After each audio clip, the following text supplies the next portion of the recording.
Hi, you're listening to Gift Biz Unwrapped, episode 102. It wasn't brilliant sales, but it was enough to say, you know what, I think this can work. Hi, this is John Lee Dumas of Entrepreneur on Fire, and you're listening to Gift Biz Unwrapped, and now it's time to light it up. Welcome to Gift Biz Unwrapped, your source for industry-specific insights and advice to develop and grow your business. And now, here's your host, Sue Monheit. Before we get into the show, I have a question for you. Do you know that you should be out networking, but you just can't get yourself to do it because it's scary? Are you afraid that you might walk into the room and not know anybody? Or that you're going to freeze when you get up to do that infamous elevator speech where you talk about yourself and your business? Well, I'm here to tell you that it doesn't need to be scary if you know what to do. To help you with this, I would like to offer you a coffee chat. For the price of buying me a cup of coffee, we can sit down through an online video and I'll tell you everything that I know about networking and how I have personally built 2 multi-six-figure businesses primarily through networking. To learn more about this opportunity, just go over to bit.ly/network ninja. That's bit.ly/network ninja. And now, let's move on to the show. Hi there, it's Sue, and welcome to the Gift Biz Unwrapped podcast. Whether you own a brick and mortar shop, sell online, or are just getting started, you'll discover new insight to gain traction and to grow your business. And today I have the joy of introducing you to Brigitte Wimbush of Fabscraps. Brigitte has a fine art and graphic design background and has been in the advertising industry for over 20 years. Astonishingly, within 12 years, Fabscraps has grown from what started off as a small venture in a loft by 2 sisters into the largest craft and fabric manufacturer in Africa. Fabscraps factory employers are predominantly from the Kwa-zulu Natal region, and many are single parents. Since 2005, Fabscraps has strived to transform the lives of many of these men and women by providing and mentoring career-resilient work programs and assisting them in growing within the company. Today, the Fabscraps collection are as vast and varied as the people of their Rainbow Nation. And as a result, the brand has become one of the most recognized in South Africa and across the globe. Oh my word, Brigitte, I am so excited to hear more. Welcome to the show. Oh, thank you, Sue. It's lovely to be on the show. Thank you very much for inviting me. And I cannot believe that you're sitting in Africa, I'm sitting in Chicago, and we can have this conversation. I know, it's fantastic. Modern technology has really moved forward.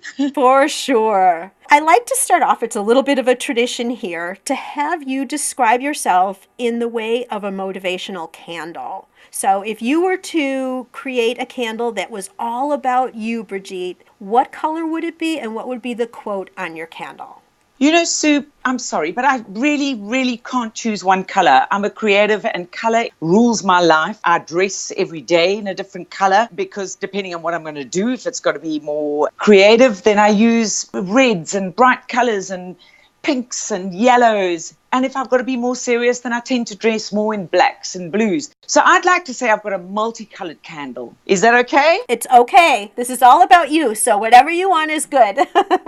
That's great. And you know, there's 2 motivational factors that really do stick with me just about every single day of my life. And the one is, I did not wake up today to be mediocre because there's no point. What's the point of getting out of bed if you're not going to do something fabulous that day? And the second one, which tends to be more of a family one because all of us kind of live by it, is that failure is not an option. And that was when Apollo 13 was launched and Cat said to his crew, failure is not an option. And I just have lived by those 2 quotes, is that I'm going to be fabulous and failure is not an option. And I think they go hand in hand. Yeah, they certainly do. You're going to stretch the limits by not just being mediocre, and you're going to be successful in that stretch, period. Yeah. Nothing else to say about that. Yeah. It's just going to be. It definitely drives me.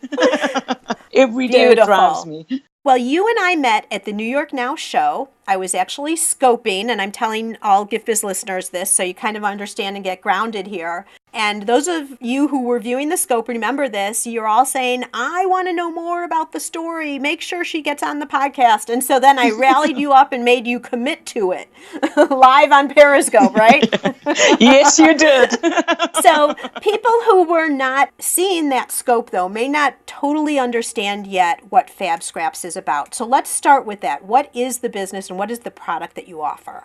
Okay, so we are creative manufacturers. We manufacture everything to do with craft. So it goes from paper to card making to decoupage to fabric. Fabric's quite new. It's only 2 years old. We do kits. We sell individual products. We've probably got over 3,000 product lines. We introduce 60 new products a month. So the team is constantly busy. There's no time of slacking off at all. They're constantly preparing new stuff, and we work 6 months in advance. So you've always got to be ahead of the game and make sure that you are on top of the new and creative lines that are coming out. You've got to follow trends. So it's a very exciting business to be in, and I'm loving it. It's stressful, but I'm loving it every single second Okay, of it. perfect. So now that we've kind of grounded everybody in terms of what you do, I want to jump back now 12 years.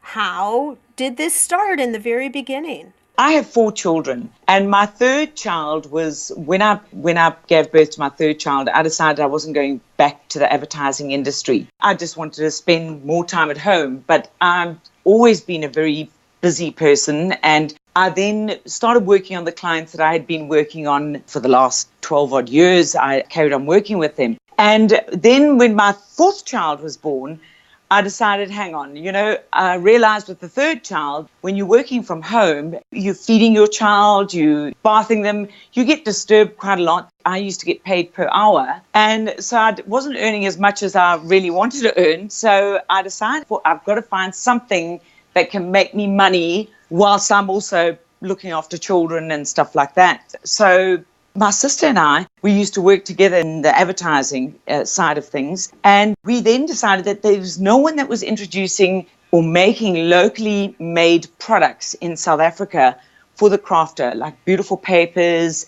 Shouldn't we try it out? So we decided that in our spare time in the advertising, we would start creating this. And it just took off from there. We started in a loft above our garage, just the 2 of us. And then it just grew and grew and grew. And eventually we hauled in my mum and dad, who are both, one's a bookkeeper, one's an accountant, which is absolutely perfect. And we drew them into the company. And then it just grew from there. We've now got about 25 employees, factory where we've moved into a factory once the kids were at school. And it's just grown. We've actually just recently moved again. We needed bigger premises, and it's just grown beyond our wildest dreams. It has grown, but it hasn't been without its stresses. I'm not saying that this has been like a smooth ride. This has been a bumpy road all the way through. Yeah, I'm so glad you say that, because people can see the result and can hear you and hear the result. And it sounds like, oh, well, they just decided to start a business and here it was. And now they've got 25 employees and on and on. It doesn't work that way. Oh, no. It does not. But give us a little bit more detail. So you're sitting in the loft with your sister and you have this idea. And I'm quite sure you didn't know how to make paper when you started. No, actually, I would have known how to make paper because remember, being in advertising, I was used to print and designing for print and designing according to a brief. Now, I didn't really know much about the craft industry, but as a designer, I can work by a brief. So we started investigating the scrapbooking, the card making. That's where it started, was the scrapbooking. And it was 12 by 12 paper. We had to find some acid-free and lignin-free paper, which we duly found. And then we started designing. But the design, if I look at my first collection, I actually just want to die. It was so revolting. But, it seemed to sell a bit, but we'd already jumped in. So now we've put the money behind it. So now we've got to just keep it going and learning. So, we seriously worked hard trying to make sure that we got the right product mix and we got the right designs going and created our own signature, which is what we needed. We didn't want to copy what anyone else was doing. We wanted to do our own signature from South Africa and for the South Africans, because that's where we started, was for the South Africans. We weren't even thinking about a worldwide launch at all. We were just looking at South Africa at that stage. 2 things that I want to point out that were really smart that you did is, number one, because you didn't know crafting, but you already had a skill. So, Gift Biz listeners, if you are in a 9-to-5 job now, you may be picking up skills along the way that you're going to be able to use as you grow your business, because you don't have to just jump ship. Absolutely. And start something. You can start building it on the side as well. Yeah. But so you were then investigating the crafting field and doing a lot of research behind what you were going to offer. Yes, whilst I was working. While you were working. Okay. And then the next thing that you did, which is so important, is you made the leap. You took action. You put out that first collection. And I would say anybody who loves their first collection started too late, because you probably waited too long. You should cringe a little bit. I cringe when I listen to my first podcast interviews, I look at old pictures of my first website. The point is you need to just get started. And that's what Brigitte is talking about here, is you just need to take action and get started. Don't be paralyzed and stuck in the mud, just waiting for everything to be perfect. You want to just get moving, because the other thing you just mentioned too is people were buying. So you were able to test it a little bit and see that you were having an audience, that there were people who were interested in what you were producing. We were so terrified to launch that first range because, we thought it was good enough, but we didn't really know enough about the industry. As much as research that we had done, we didn't know enough about it, but there was enough sold to motivate us to bring in a second collection. It wasn't brilliant sales, but it was enough to say, you know what, I think this can work.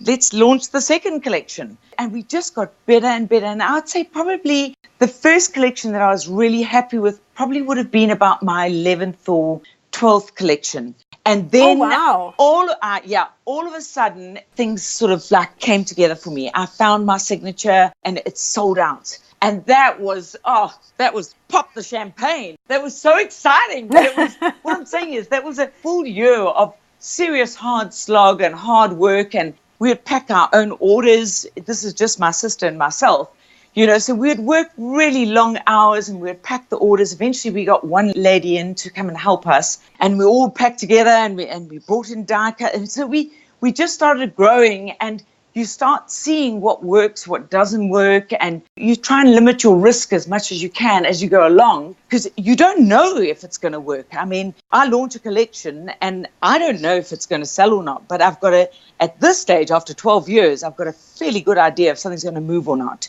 Well, plus you probably will risk a little bit more because you have successes behind you at this point. Yeah, I think so. So, if a line, a style, you want to take a risk, it doesn't quite work as well as some of the others. All right, well, you've learned something. And that's happened. Yeah, that's definitely happened. I take it every now and then. I just get this bee in my bonnet that I want to do something totally different, off my signature, everything like that. I don't think I've had many successes with those really risque ones. Maybe one or two, but I've learned something from them. I've been able to draw from every collection, which then takes me into the following collection. And I think, okay, hang on, let's not do this. This wasn't a good seller. This was a good seller. Let's try this. Eventually, you find your way, and your risks, even though you're going to take a risk, like I'm doing one right now, which is quite risque, but I'm prepared to take it, but I'm taking all the things that I think worked, but with a slightly different twist. Well, and that's how you really define yourself and be different. Yeah, exactly. If you're like everybody else, what prompts people to come to you then? Because they know there's going to be something there's going to be a twist in everything that we do. It's not going to just be straight down the line. Well, what about those first 11 then, that year of experimentation that you were doing? What kept you driving forward? You were seeing some sales, but not a whole lot yet. You say you really landed it maybe at about 11 or 12.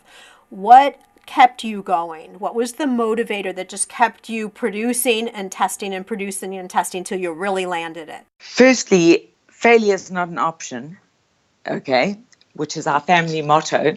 All right, so that's the first thing that got me out of bed. And secondly, I loved what I was doing. I loved it, okay. I wasn't making any money, but I still loved what I was doing. And I just kept on thinking, I've got to get this right. It was like a challenge that I just had to get this right. And I wasn't losing heaps, but I was losing enough to make everyone squirm. But I just kept on thinking, I can get this right. I know I can. I know I'm a good designer. I know I can get this right. There's not a formula. Creativity isn't a formula. But I just knew that inside me, I knew that if I worked hard enough and I drove it and I really put a lot more effort into the collections and did the research, that I would be able to pull it off. And all of a sudden, and I did, all of a sudden it just came together. I was elated. I can't tell you that feeling. And that feeling is what keeps you going. It's like these boys that play golf and they hit one good shot. And that's what keeps them back on the golf course, is that you know you've got it. You've just got to try and do it more times than not. Okay? Yeah, you want to do it again and you want to do it again. And as a creator, what you're creating and your patterns and your designs are all originating from inside you, just like all of us listeners, whether you're knitting or you're baking or whatever, it's your creation there. So it's a way to feel highly vulnerable. But I love, Brigitte, your passion and your confidence that it's going to work out. We can all hear it in your voice right now.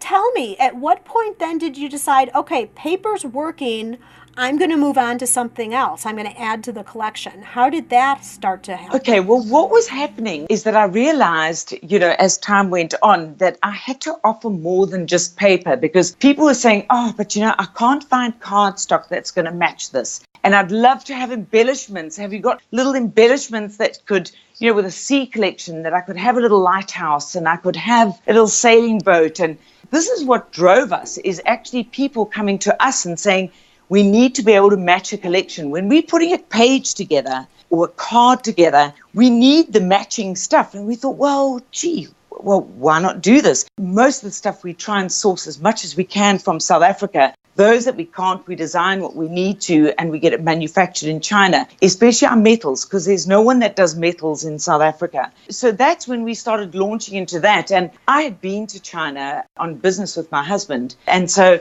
I met this little, when I say little girl, I really do mean she's little. She's like 4'5" or something. She's really little. And I met her, and she's been with us for 12 years now. So she does all my quality control, and she makes sure that everything is happening in China. And then, she makes sure that the shipment is perfect. And so she sends it through. So that's how we started getting into that. And then we realized people wanted words. And the words that we were getting in South Africa were really, they were small and it was basic. We just thought it could be a lot more funky, and we could do really beautiful fonts as opposed to punched out fonts. We then invested in our first investment. Well, this is after the 11 years.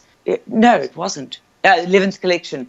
That must have been the second or third year. We then invested, and that was a huge, big step, in a really, really good laser machine. And we started then matching our words and everything with the collections that we were developing. It kind of grew out of our customers' demands. When you hear it enough times, do something about it, otherwise someone else is going to. That is so great. You are right. Do it yourself, or someone else is going to. That is absolutely beautiful. And Gift Biz listeners, I'm underlining this right now. Listen to your customers. They tell you, instead of you sitting behind the scenes trying to think of what next, ask them. Ask them. Exactly. Exactly. It makes life so much easier. Now, it doesn't make it easier on fulfilling the requests, but in terms of exactly what to do, you're kind of creating a pre-made audience of purchasers already, because they're telling you what they want. Yeah, that's exactly it. And when you hear it enough times, then you think, okay, let's go in small, creep in, don't go in huge and bring out a massive collection. Start in with just a couple and then try it out. And if you start seeing the sales coming through there, then you can start driving it up. And then listen again. I've got to do some changes now just from customer demand. So it changes all the time. As a creative, you're always going to have to do things that are different. It's not just like a standard product that you can manufacture and then you just churn out hundreds and thousands of it. Creativity is totally different. You've got to be innovative. You've got to be cutting edge. You've got to come up with different ideas. But all those ideas are there. You've just got to listen. So with your designs, do you continue reproducing some of the more popular ones, or once they're gone, they're gone? Once they're gone, they're gone. Yeah, so you better grab it up. If you like something, you better grab it up while you can. Okay, this is a mistake we made when we first started, Sue, is that what we did was, because it was popular, we got so excited it sold out in 3 weeks or 4 weeks or whatever it was, and then we would reprint and we'd sell maybe 25% of it, and then we were left with the other 75%.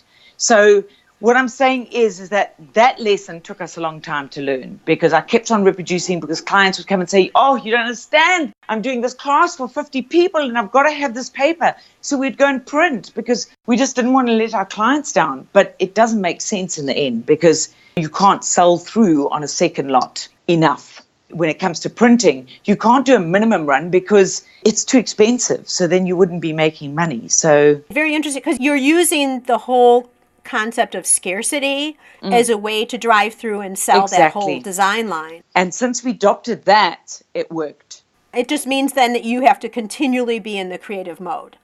But as creatives, whether you're a small creative or a big creative, doesn't matter. If you're a creative person, that's what you do all day. I mean, I don't even have to be at work and I'm creating. In my head, that's what creative people do, is that all of us just have that wonderful ability to be able to look at trees and look at a dam, and all of a sudden we've created something different out of it. So that's the beauty of being a creative. I mean, my husband's a scientist, so he's quite envious, actually. He just can't go laterally at all. He just doesn't think in that line, that way of thinking. And so I think us creatives are lucky. Yeah, I agree with you there. So you have been talking so confidently about how all of this has grown. You've given us a little bit of idea of some of the struggles that you've had. And we talked right before we went live about the fact you were saying to me, oh my gosh, if I had only known, all these things, right, that I wish I would have known before I got started, that I've learned along the way. Can you pick out something else that was a biggie for you that you could share with our listeners? A struggle that you had, or something that you've overcome, or some great piece of wisdom that we haven't heard from you yet? Sue, as I said earlier on, if I had the knowledge I had now after 12 years, I feel as though I've got it. I finally got it, but it's taken me 12 years to get it. Do you know? Because it's that whole balancing act, which I just didn't get in those early years. I really didn't. I'd get so excited because I'm a creative and I love what I've created and I just want to share it with 20 million people, except 20 million aren't interested. There's only 1 million that might be interested, So I've had upheavals throughout business, and I've learned, because we produce so many products so fast, we've had enormous upheavals throughout. I mean, we're halfway through your production, your machine crashes or your staff are sick, or, those sort of hassles are you just want to curl up and die and think, oh, how the hell am I going to get this out? And there's one thing that I've learned, and I feel quite calm when it comes to stresses now, whereas before I used to freak out and didn't know what to do. Whereas now I sort of sit back and I think, okay, what solutions do we have? Which one's the best for the company? And I say that every single time. Every time some young lady walks into my office and says, oh, you're not going to believe what's just happened. And then she'll tell me like the shipment didn't go, or the shipment sank, which we did have, by the way. A whole ship sank and I lost everything. Oh, my. I know. So that's just one of the things. When they come and say, right, how do we salvage? What is the best way that's going to minimize the cost of the company? And then we just look at there's the options, which is a side that I didn't know about myself, is that you can sort of look at the problem and say, right, where's the solution? Then you pick one that's going to be best for the company. Okay, it's going to save time, it's going to save money. You won't have made the money that you would have made had it all been perfect, but this is the best way to salvage a situation. And that has been the best thing I think I've ever learned in the years. I don't know which year I learned it. And straight away, I don't put up with histrionics anymore with staff or whatever, because they're all creative. So they're all quite emotional people, and they'll come in and now I just say, right, come to me with solutions and then let's work out which is the best one for the company. This is such great advice. Let me tell you, it saved my sanity. That advice saved my sanity because otherwise, as a creative, I'm just too emotional. I want to implode. I'm just so desperate for the stuff to get out. And I just, no, calm down. And I just say, right. And it really does work. And I think you have to just expect that everything is not going to go smoothly. I mean, it's going to happen no matter what you put in place in terms of, safety and all of that. It's going to happen. And man, I fear when I'm sending things over from China, which I also have to do because I can't source everything in the States. I try to when I can. But you hear these stories of those containers just falling off into the water, and it just freaks me out every time I hear that. So, and then hearing that it happened to you, oh my gosh. My ship sank. It genuinely, it sank with all my albums in. And I just had all these leather albums created, and the whole ship sank. My word. And the worst part about it is that we had done pre-orders. So I'd at least know more or less what was coming in. And so once we had reached the 50% mark with pre-orders, we said, right, let's go for it. Let's pay the money. Let's get the shipment in. And the ship sank. So what did you do? Okay, I was still at my emotional stage. I cried. Well, that's allowed sometimes. And then you get back to work, right? Yes. So I cried and I thought, okay, right, now how are we going to salvage this? Because all the clients that wanted their order, they had placed their order, because we a COD company, they all paid up front. So now we had to reimburse them all their money, which was seriously, seriously tough on my cash flow. So I reimbursed the money. I did the right thing, reimbursed their money and said, right, the next shipment is going to be in 8 weeks' time. When the ship docks, we'll then put out the invoice. So we kind of learned that one the hard way. You don't want to take the money up front and then you've spent the money. It messes with your cash flow. Rather just wait until you're sure that everything's okay and then send out the invoices and get them to pay for it. So it just means that you've just got to stretch your money a little bit further. But you did the right thing by doing right by the customer. Yes, absolutely. Probably didn't lose anybody, because people, even though they might not like it, people understand that things happen too. And by you doing what in the best interest of your customer, of my customer. Keeps them. They appreciate that. I can tell you now, the customer, we try our hardest to really zoom in on the customer and fulfill their every desire. If they need something really urgently, I tell you, the factory staff, they will break their backs and we say, listen, this is Andrea that's been with us for 12 years. She needs this. She's got a class tomorrow and she has to have this. Get it sent overnight tonight. And I tell you now, they'll stop at nothing. Some of my staff, the one time we had a massive shipment that was going out. And the electricity, we lost the electricity. We were going through power shortages here. And so they just shut down the electricity. And I just sat down in a heap and I just burst into tears. I just thought, we've worked so hard for this shipment. And now we're not going to meet the deadline anyway. So I said to everybody, look, let's pack up, let's go home. We'll deal with this tomorrow, make a decision as to what we're going to do tomorrow. The next day, I walked into the office and I couldn't believe it. All the lights were on, all the staff were there.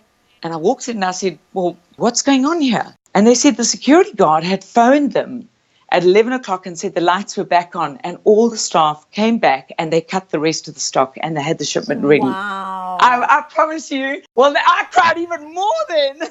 Of course you did. Oh, my word. It was just amazing because they just knew how important it was and they just pulled out all the stops. I didn't know anything. I was sleeping soundly in my bed. And they did that. And it was just I was so emotional that day. It was just ridiculous because we got it out in time and it was wonderful.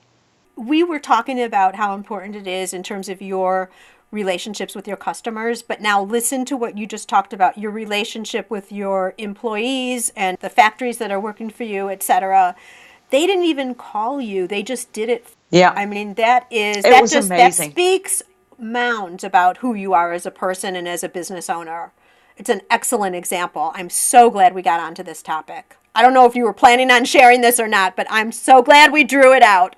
It was the one order that really stood out in my mind. And the factory staff, they're just amazing people. And they just try so hard and they work so hard. And I'm so proud of all of them. And, we try and mentor them so that they get into a position of knowledge and position where they can be powerful within the company, that they can make decisions because they've been there and they understand the products so unbelievably well because most of them have been with me from the start. And it's fantastic. We've got a great relationship. I yell and scream and I'm mad at them sometimes. And, and they also go off, don't worry. They're also under stress. But at the end of the day, we buy Kentucky Fried Chicken and we sit down and we all have a good laugh. It's the highs and the lows, but we're in a creative world. What do you want to do? Wrap toilet paper for the rest of your life, Or do you want to actually do something creative and make a difference in people's lives? That's what we think we do.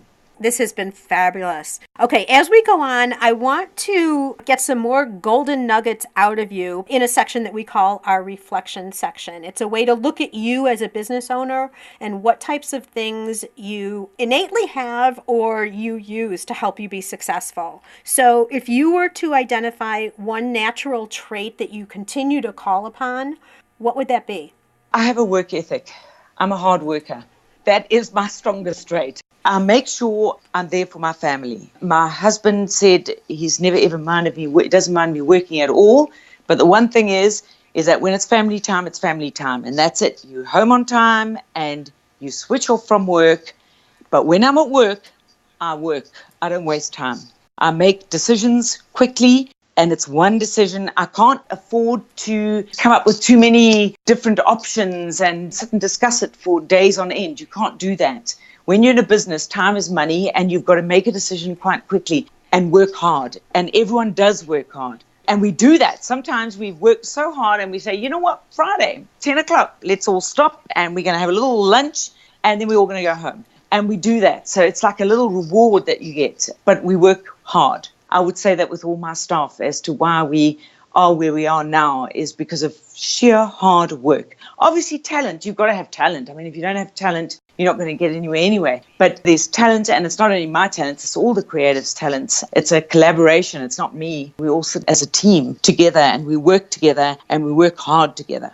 So work hard, play hard, and having that separation of when you're done, take your mind off it, go do other types of things. And, you know, there have been a lot of studies done lately that show that putting in 15, 17-hour days and working like a crazy person doesn't necessarily produce any more than if you really focus for the 8 hours or whatever your business is going to be. That's exactly it. Often towards the end of the day when I'm getting tired and I'm battling with the design and I just can't get it right and I've critted it myself and I've got everyone else to crit it and I'm still not happy with the solution, I then just close the office and this also took me a while to learn as well. And then I forget about it. I'm now with my family and it's family time and totally relaxed. By the end of the evening, you go to sleep, you wake up in the morning, and I'm not joking. I'll go to that design and I'll say, oh, well, there's the problem.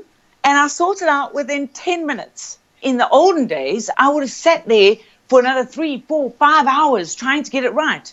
Forget it. My brain is too tired. It's just not working effectively and productively. So that's why I say when I'm at work, I work really hard. And I know I get tired towards the end of the day. When I've reached a problem, I never, ever take it home with me. I leave it. And somehow dreams and sleep, I can tell you, it restores everything. Just take that time out. You have to. And don't interfere with the family.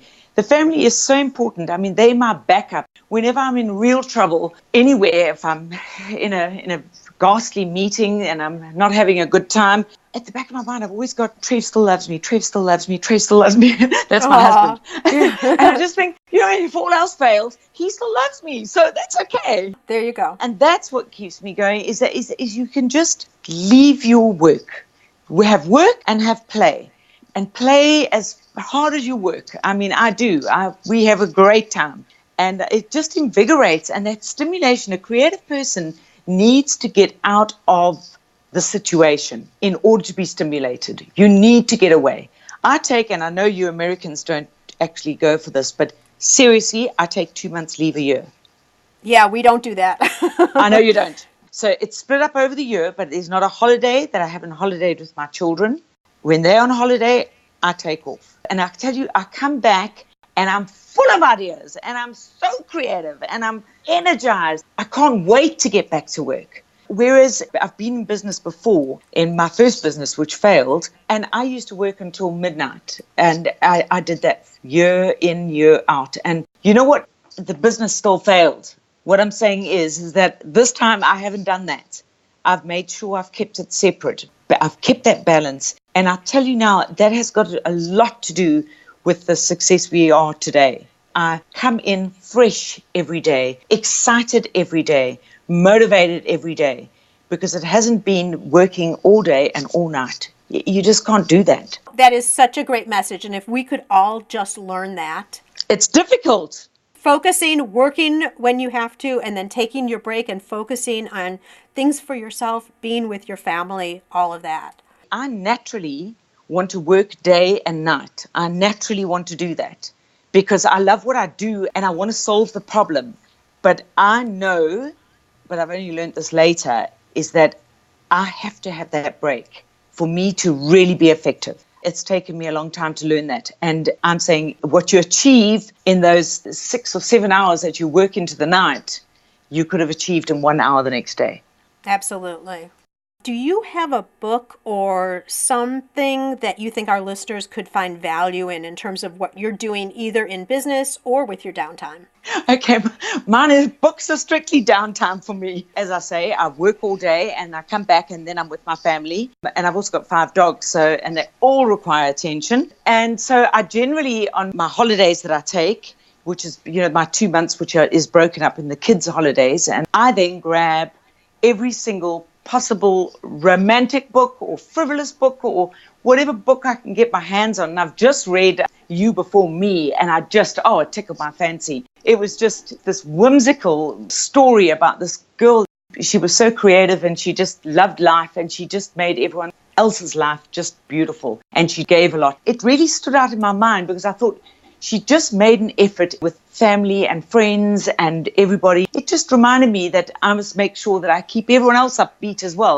It was a lovely book to read, and it just made me realize that everywhere we go, we must just enjoy and just respect life because it's so beautiful and we sometimes ruin it by overdoing things in certain sections. I agree with you, and I also think that by getting away and reading some of that too, sometimes you get brand new ideas for your business just from things you're not even thinking about in that way, or reinforcement. Gift Biz listeners, just as you're listening to us today right here on this podcast, you can also listen to audiobooks, business books, or more personal type books, romances, whatever you want. Yep. With ease. I've teamed up with Audible for you to be able to select an audiobook for free on me. If you haven't done so already, just jump over to giftbizbook.com and make a selection and grab yourself an audiobook. Okay, Brigitte, now I invite you to dare to dream. I'd like to present you with a virtual gift. It's a magical box containing unlimited possibilities for your future. So this is your dream or your goal of almost unreachable heights that you would wish to obtain. Please accept this gift and open it in our presence. What is inside this box? That is so exciting. I'll tell you now, what I really, really, really want to do is that I want to specialize in custom-made kits and just drive that, where for every occasion, there'll be a different kit that you can open up and you can put everything together because people don't have time. Oh, I would love that. Also the staff, they love putting these kits together to come up with different kits and the most exciting creative kits, off-the-wall projects, standard projects for card makers, but do things that are different, totally different kits. My passion is fine art. That's what I studied. And I would love to involve a lot of mixed media, off-the-wall stuff. We're kind of known by our mannequins, which we dress up in paper and fabric and stuff like that. Now, I want to put kits like that together, really exciting kits so that you receive it in your home and you can put it up on your wall and it's something that you've created and you've made it yours. So that's what I'd really like to do. That would be really cool. And Gift Biz listeners, I have a couple of photos of those mannequins. I will put them on the show notes page so that you can see what we're talking about. Also on the show notes page, there's going to be all the links that there normally are to websites, social media sites, and all of that. So you'll be able to see what Brigitte is doing. And my guess is, Brigitte, you might have some of those kits coming up sometime because I hear the passion. I'm keen. I hear that passion coming through. I'm dead keen to do it. Oh my gosh.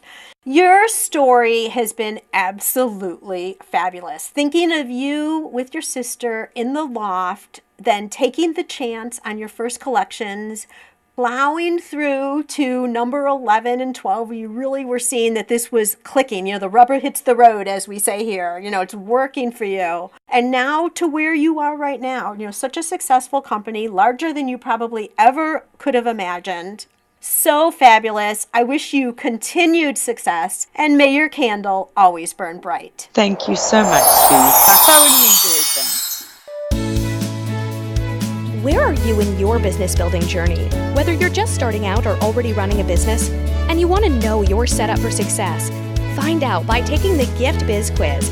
Access the quiz from your computer at bit.ly/giftbizquiz or from your phone by texting Gift Biz Quiz to 44222. Thanks for listening, and be sure to join us for the next episode. Today's show is sponsored by the Ribbon Print Company. Looking for a new income source for your gift business? Customization is more popular now than ever. Brand your products with your logo, or print a Happy Birthday Jessica ribbon to add to a gift right at checkout. It's all done right in your shop or craft studio in seconds. Check out theribbonprintcompany.com for more information. After you listen to the show, if you like what you're hearing, make sure to jump over and subscribe to the show on iTunes. That way you'll automatically get the newest episodes when they go live. And thank you to those who have already left a rating and review. By subscribing, rating, and reviewing, you help to increase the visibility of Gift Biz Unwrapped. It's a great way to pay it forward to help others with their entrepreneurial journey as well.